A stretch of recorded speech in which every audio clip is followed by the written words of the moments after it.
¿Es un fenómeno? Yo, bueno, como le dije, estoy sorprendida con los resultados y sí creo que es un fenómeno, sí creo que es una reacción, ¿no? Con un resorte que cuando se lo aprieta mucho, salta mucho.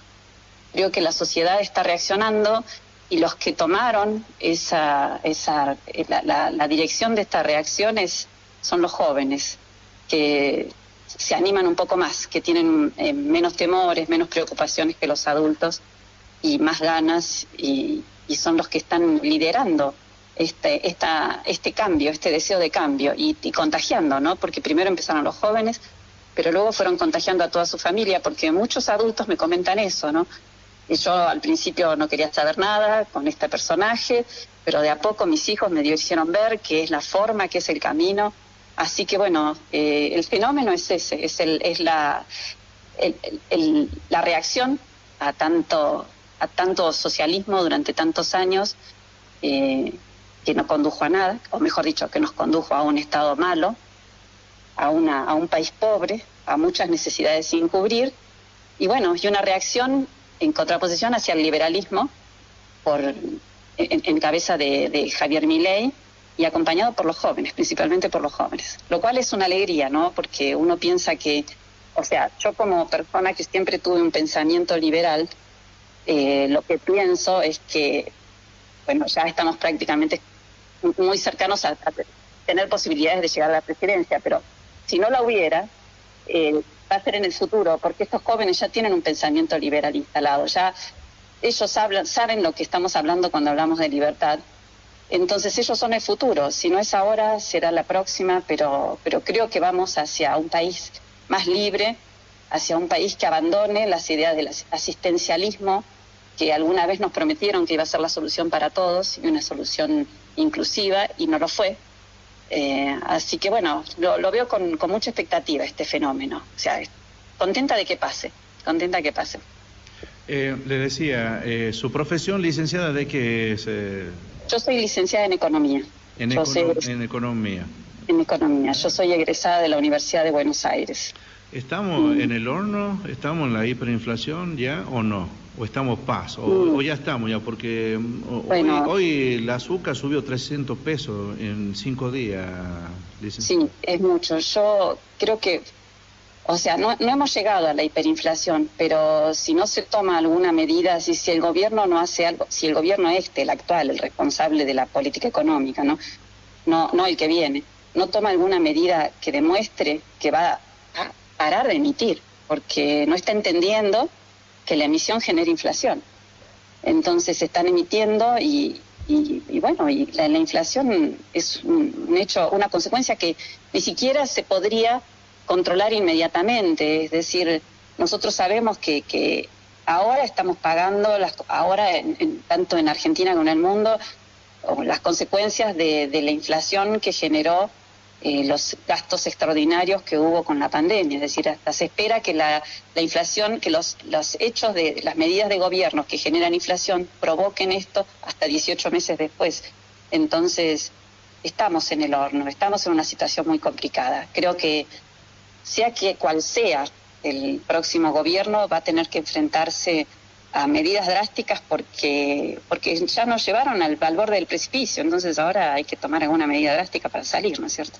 No obstante eso, con esta tapa que le puso a la economía, va a explotar después de la elección 22 de octubre, entonces. Mire, yo espero que no. O sea, la lógica dice que están haciendo todo, pareciera que este gobierno se está despidiendo, que no está midiendo las consecuencias de lo que viene a futuro. Pero bueno, no, mire, pienso que hay que tener esperanza, que las cosas van a salir bien, que no va a ser fácil, que vamos a tener que atravesar algún momento de crisis, de ajuste de algún tipo, ¿no? Porque claramente estamos gastando más de lo que somos capaces de generar. Y eso no dura mucho en ningún lado, ni en la economía de una casa, ni en la economía de una empresa, y mucho menos en la economía de un país. Entonces, no me gusta ser tan apocalíptica y decir, esto es fatal, ¿no?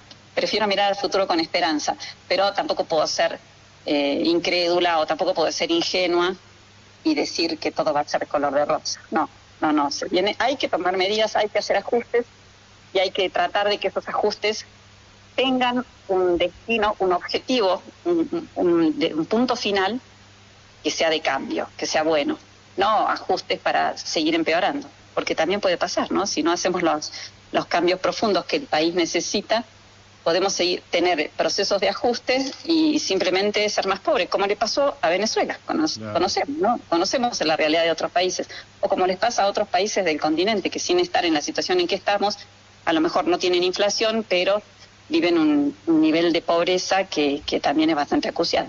Licenciada, en el tema usted en su momento estuvo por un lado, porque la gente de Cambiemos me había manifestado que la conocen a usted porque estuvo con el lado de Macri, ¿es cierto esto o no? Hubo alguna interferencia, me dijo. ¿Hola? Digo, ¿me escucha ahí? Sí, me decía que la gente de Cambiemos me conoce, sí, por supuesto. Sí, porque me decía que usted estaba en su momento por el lado de Macri. Sí. Yo me anoté como los voluntarios del cambio. ¿Se acuerda que con Macri él había abierto una página web en donde exponía todas sus ideas? Ajá, sí. Y bueno, en su momento a mí me gustaron mucho. Son ideas liberales, claramente liberales. Y bueno, me inscribí como voluntario del cambio, ellos me contactaron y bueno, la gente del PRO, de la provincia, luego se contactó conmigo y luego hicimos la conexión que correspondía con los socios de Chilecito en cuanto al Partido Radical y al ARI, ¿no? Claro. Pero sí, estuvimos trabajando mucho juntos, yo trabajé mucho en la fiscalización con ellos y bueno, todo lo que se hacía en la campaña, ¿no? O sea que en su momento logró, bueno, también con el triunfo, digamos, llegó con el triunfo, pero y ahora participando como concejal en la Libertad Avanza y ocupando un cargo que va a asumir dentro de 2 meses como concejal, representante del pueblo. Sí, en aquel momento yo solamente trabajaba, claro, acompañé, nunca me postulé para ningún cargo. A pesar de que me los han ofrecido, ¿no? Pero no me interesaba, yo sinceramente no estaba interesada en participar activamente de la política. En su momento la razón era personal, tenía los hijos muy chicos y todos en la escuela y bueno, si uno se tiene que dedicar a la carrera política, se ocupa poco de los niños, no queda mucho tiempo y era mi prioridad. ¿Y ahora luego, qué la llevó a participar ahora? Bueno, me llevaron... Primero que mi situación ya es distinta, ya tengo los niños grandes, estamos hablando de casi 8 años más tarde. Ya no tengo ningún niño en la primaria, están todos grandes, es más, tengo más tiempo de aburrirme. Y luego, bueno, porque me gustó mucho la propuesta de Milei. En sí, en los objetivos, es lo mismo que proponía Macri, nada más que él lo propuso y lo propuso con un detalle muy minucioso del cómo. Fue una novedad, creo que fue una novedad, nos introdujo temas de conversación sociales que, digamos, todo el mundo, cualquier persona en la calle puede hablar de dolarización, de inflación, de libre mercado, que son temas que no se conversaban. Así que me gustó mucho y bueno, y luego me motivó más también que Caro Moreno se postulara, verla a ella, que es una persona como yo, que trabaja casi todo el día en la universidad, o sea, tiene un trabajo fuera de su casa todo el día, además con 4 niños, además con la obligación de llevarla a casa. Y bueno, eso me impulsó a decirme, bueno, si alguien más puede, yo me tengo que animar. Y ella me ayudó un poquito a convencerme, ella fue la que me llamó y me invitó. Y bueno, me decidí. Mis hijos también estaban muy entusiasmados con la idea, ellos tuvieron mucho que ver en la decisión, mis hijos y mi marido, en que me animara, que no lo dejara pasar, que a mí me gustaba, que yo quería, pero que simplemente no me animaba por este temor que nos da las mujeres de no poder estar en todos lados, ¿no? Porque las mujeres no dejamos de hacer las cosas, asumimos más responsabilidades, pero mantenemos a todas. Y bueno, eso a veces puede no ser bueno, pero la familia me acompañó y tomé esta decisión. Y acá estoy. Y acá estoy en un lugar inesperado, porque realmente cuando tomé la decisión de ser concejal se veía mucho más lejos la posibilidad de que Milei fuese presidente. Y ahora está tan cerca que, bueno, es más emocionante, ¿no? Porque las posibilidades que tengo de hacer algo bueno, y esto lo imagino yo, ¿no? Es mucho más si alguien del mismo color político está en el gobierno nacional, ¿no? Además, en su momento con Macri, bueno, tenía una estructura, ¿no? Porque él ganó una interna a los radicales, él estaba en Buenos Aires, ¿no? El PRO, pero Sí. aprovechó los radicales que tienen una estructura en todo el país.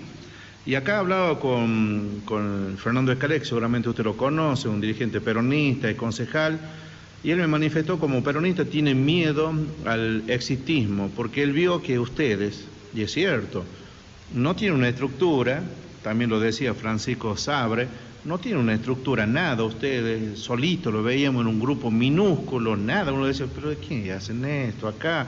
Y sin embargo usted llegó a ser concejal con su compañero, los dos primeros, por obtener más de 2.000 votos, y luego hoy estamos hablando de Chilecito, se llevaron 13.000, mientras el aparato en Chilecito sacó 7.000. Realmente... Y no tenían fiscales. No, ¿cómo que no tenemos fiscales? Siempre tuvimos. Mire, siempre tengo exceso de fiscales. ¿Sí? Siempre tengo que dejar chicos y postulantes a fiscales, y no tan chicos, tengo hasta personas de la tercera edad como fiscales. Mire, fiscales tenemos muchos, y acompañamiento hay mucho. ¿Sabe por qué no nos ven? Y esto que le voy a decir me da mucha pena. Hay muchísima gente que no nos acompaña y que nos acompaña, pero no se anima a exponerse, porque tiene miedo a lo que pasa en esta provincia, a lo que pasa en esta ciudad, que si se expone, es simpatizante de otras ideas políticas distintas a la de su jefe, en cualquiera sea su ocupación, pueda perder su trabajo, su ocupación, su plan. Entonces no minimicen, porque alguien nos votó. ¿Sabe quiénes nos votaron? Los mismos que quisieron el cambio cuando votaron a...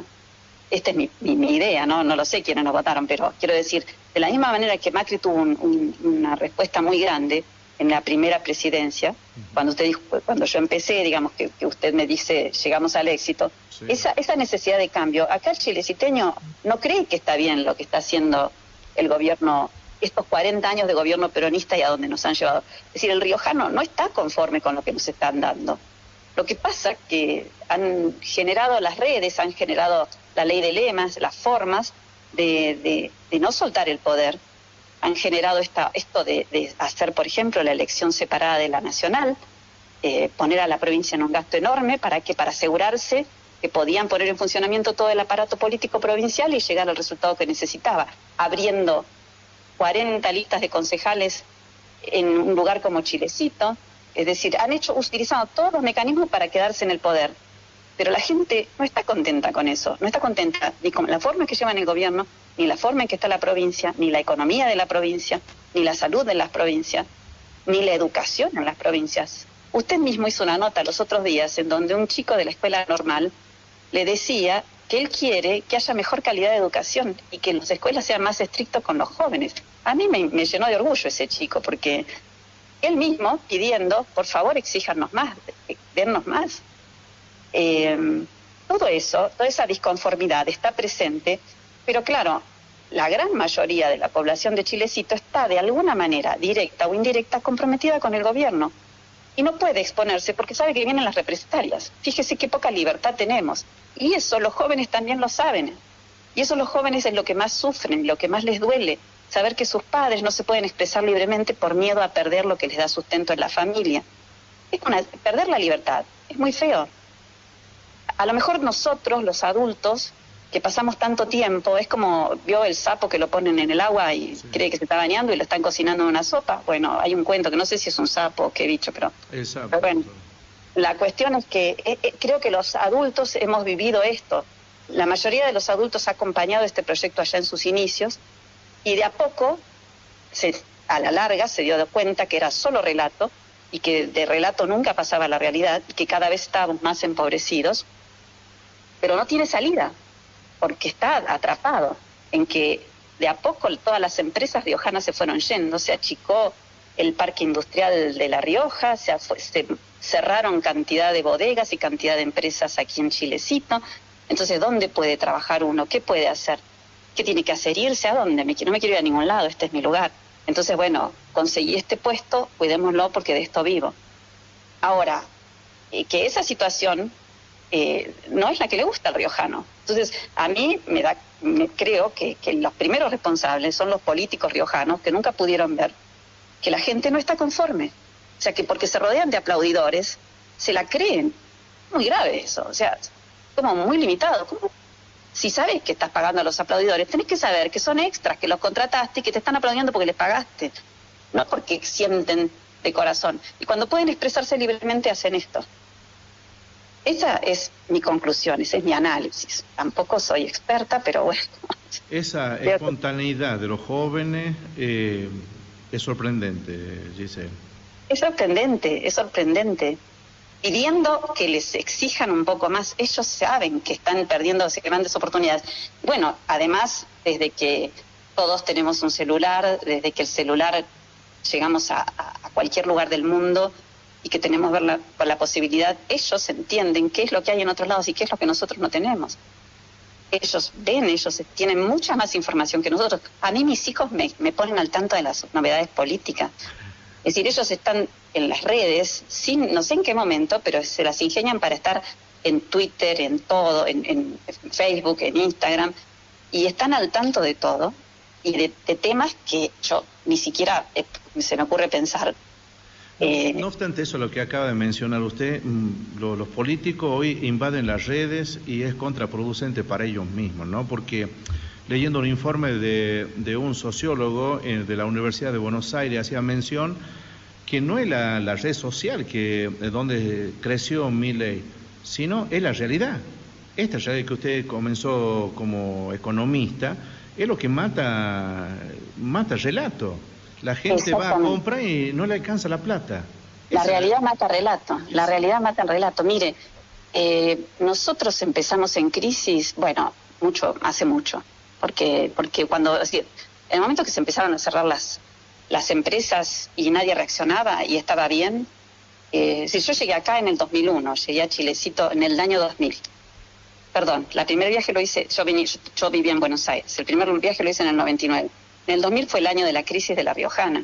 Sí. Yo estaba impresionada el esfuerzo que hacía el gobierno en aquel momento porque La Riojana se convocara. La Riojana se convocaba y bueno, como cooperativa que se iba a pasar a manos del Estado, iba a ser intervenida, e iba a dejar de ser La Riojana. Era una empresa que estaba funcionando, que tenía una crisis como puede tenerlo, y como ocurren las crisis en este país, en donde, es decir, la empresa tiene muchas dificultades para ser eficiente y solvente, ¿no? Todas las empresas lo tienen. Para empezar, le digo, desde que tengo memoria, nunca hubo crédito, salvo en la época de la convertibilidad de Menem Cavallo, pero nunca hubo crédito en la Argentina. Entonces, en ningún lugar del mundo las empresas salen adelante sin crédito, porque del crédito es lo que les permite seguir invirtiendo, seguir desarrollando investigación, desarrollo, innovación, modernizándose y pudiendo ser siempre eficientes. Acá nos quedamos con máquinas viejísimas que no nos permiten ser eficientes, que nos permiten tener un producto final caro para competir con el resto del mundo, pero aún así sobrevivimos, porque somos expertos en sobrevivir en crisis. Entonces, lejos, o sea, todas las empresas se enfrentan a este problema y ante un problema en donde hay una crisis que es financiera, porque en su momento, digamos, La Riojana siempre tuvo a todos sus asociados que la apoyaron con su uva y que teniendo vino tienen con qué trabajar, ¿no? Es su capital de trabajo. Pero el gobierno quería que se convoque, o sea, ¿en qué cabeza cabe querer que cierre algo que funciona? ¿Para qué? ¿Por qué? Entonces, y ahí junto con la Riojana, bueno, en ese momento se fueron un montón de bodegas en esos años, ¿no? Claro. Entonces, ¿por qué el Estado permitió eso? ¿Qué le pasa? ¿Qué piensa que iban a hacer? ¿Que toda la vida iban a poder mantener a la gente? Si estaban negándose ingresos del exterior, si en lugar de una riojana hubiera 20 riojanas, tendríamos muchos más ingresos en la provincia, mucho más trabajo en la provincia.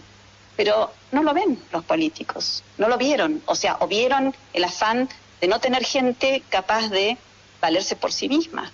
Entonces ese relato de que los vamos a ayudar a todos, bueno, la gente se lo creyó un tiempo, lo compró, muchos acompañaron todo este proyecto, es decir, hay gente muy buena, que uno los conoce, digamos, personalmente, y sabe que tiene honorables intenciones, es decir, buenas intenciones de ayudar, de que el país mejore, pero están siguiendo el camino equivocado, así que no van a llegar nunca, no van a llegar. En el medio, bueno, quedamos enredados. Y los jóvenes, hoy nos explican ellos las cosas a nosotros. Entonces creo que eso es una diferencia entre los jóvenes.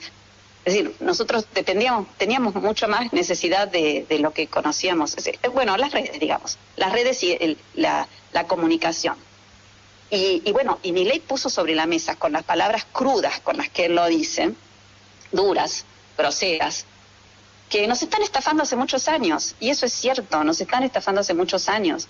Es decir, todo lo que dijo el ciudadano lo escuchó y se dio cuenta que era su sentimiento, que era que era música para sus oídos, ¿me entiendes?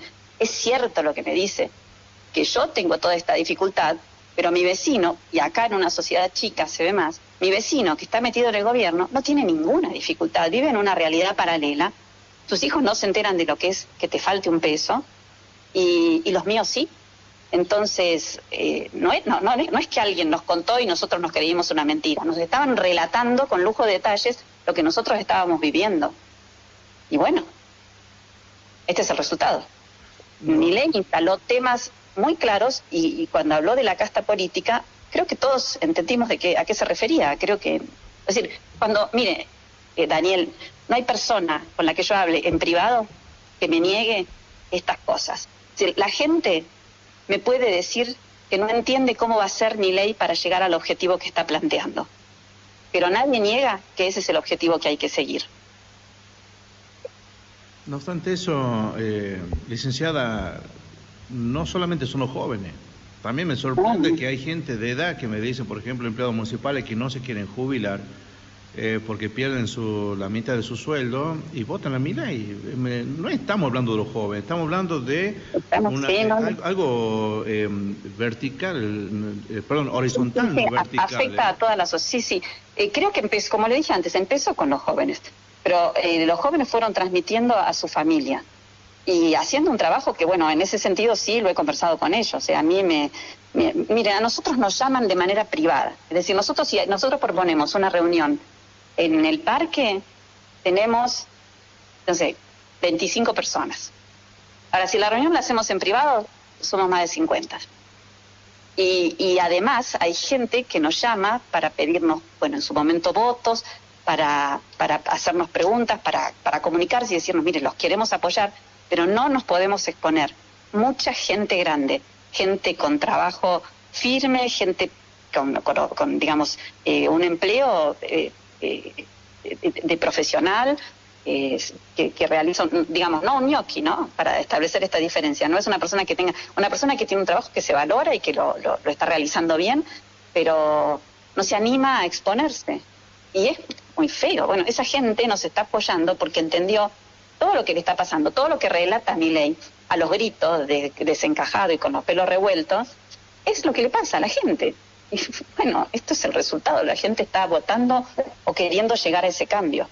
Cuando vino Milei a Chilecito, que lo trajeron ustedes, al hotel, que tuvo el hotel ahí, me decían los chicos que se habían sacado fotos, es una persona simpática, pero mayormente aquella gente que fue al parque de la ciudad creyendo que, bueno, me decían ellos mismos, que vamos a ir ahí, vamos a saludarlo nada más, pero cuando fue era increíble la gente que se dio cita y que no pudo, a empresarios vi ahí en ese video que ellos mismos lo hicieron, Giselle. Bueno, sí, muchísima gente fue al parque, a pesar de todas las dificultades que nos pusieron, ¿no? Porque hasta nos cortaron el parque, la luz del parque ese día. Ese día no hubo luz para que no pudiéramos instalar ningún equipo de sonido ni nada, ¿no? Pero bueno, la gente asistió, y Milei nunca saludó, hizo esa caminata, digamos. Yo no llegué a saludarlo, no le di nunca la mano porque no me iba a meter en esa pila de gente que se apretaba y se empujaba. Mis hijos sí, mis hijos llegaron a saludarlo, sacaron foto con él, pero había que pasar esa marea humana. Él no hizo ninguna reunión, es decir, no dio una charla, no vino a dar una charla política, él vino a hacer una caminata. Y eso fue lo que nos dejó nada más, la caminata, ¿no? Y su presencia y esa euforia de todos los que se reunieron en el parque. Sí, mucha gente grande se quedó, mucha gente que fue y dijo, uy, pero yo pensé que iba a hablar. No, realmente nunca se anunció como una charla. Claro. No hubiéramos tenido equipo de sonido, por ejemplo, para esa charla. No, nunca se anunció ni se organizó nada. No había nada más que los autos y, o sea, no teníamos ni un parlante. No hubiera podido dar una charla. Él lo que hacía es eso, y esa aparición las hizo así en muchas ciudades del país. Luego, presentaciones en donde él charla son en otros lugares, digamos. Él tiene bien diferenciado, bueno, esto lo aprendí con el paso del tiempo, ¿no? Claro. Él tiene bien diferenciados las presentaciones que hace. Está cuando sale a hacer las caminatas y cuando se sienta a hablar. O sea, cuando se presenta en un escenario y habla. Son dos situaciones completamente distintas. Licenciada, ¿ejerce la profesión usted o no? Sí, yo trabajo en La Riojana, yo trabajo en la cooperativa La Riojana. Me especialicé con los años en costos y presupuestos. En La Riojana trabajo en eso, estoy a cargo de los costos de La Riojana. Y bueno, la ejerzo trabajo desde muy joven, ya tengo más de 40 años de aporte. Mire usted, muy joven, a los 15... Y siempre trabajé en el ámbito privado, nunca trabajé en el ámbito público. No le niego que no me hubiera gustado, porque me hubiera gustado dedicarme a la macroeconomía. Pero bueno, la situación, el trabajo que conseguí en su momento era en una empresa y cuando empecé a hacerlo me gustó y me apasioné por esto y le puse pasión a lo que hacía y me quedó pendiente el especializarme en macroeconomía. Pero bueno, estoy muy contenta con lo que hago. Tengo muchos años de profesión, como le dije, he pasado por empresas muy diversas. Estuve en empresas de servicios, en empresas de catering, estuve en los aeropuertos, en el aeropuerto Ezeiza, en el aeroparque Jorge Newbery, con las empresas de Intercargo de Cadasa. Luego me fui con otra empresa que se abrió, digamos, siempre dando servicios aeroportuarios. Estuve trabajando en una multinacional que hacía servicios petroleros. Después trabajé en una petrolera. Ya, bueno, tendría que ver, pero cambiaba de trabajo cada 5 años, porque yo me aburría y me daba ese lujo, ¿no? ¿Y qué la trajo? Cuando una empresa ya me parecía que no me ofrecía ningún desafío, buscaba otro y cambiaba de trabajo, y en mi época pude hacerlo. Bueno, pero siempre me especialicé en lo mismo, siempre estaba dentro del área costos y presupuestos. Así que ya le digo, llevo muchos años trabajando en esto. ¿Y qué la trajo que se radicó acá en Chilecito?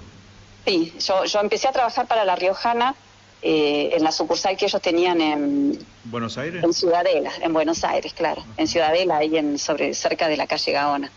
Y bueno, con el tiempo el área que yo manejaba no podía limitarse al trabajo de una sucursal, es decir, que yo analizara problemas de costos, me traían sí o sí a la central a ver dónde estaba el origen del problema. Claro, y así llegué, sí, me trajo el señor Mantovani, fue quien me contrató en Buenos Aires al principio y bueno, quien después me invitó a venir a hacer un trabajo temporario y el trabajo temporario coincidió con la crisis del 2001.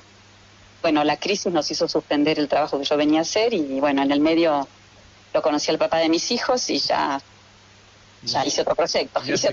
Y ya se quedó acá. Sí, ya hice otro proyecto. Pero bueno, más lindo, mucho más lindo. Está bien. Los dos proyectos me han llenado de satisfacciones, no tanto el de La Riojana como el de la familia. Así que estoy muy contenta de estar acá.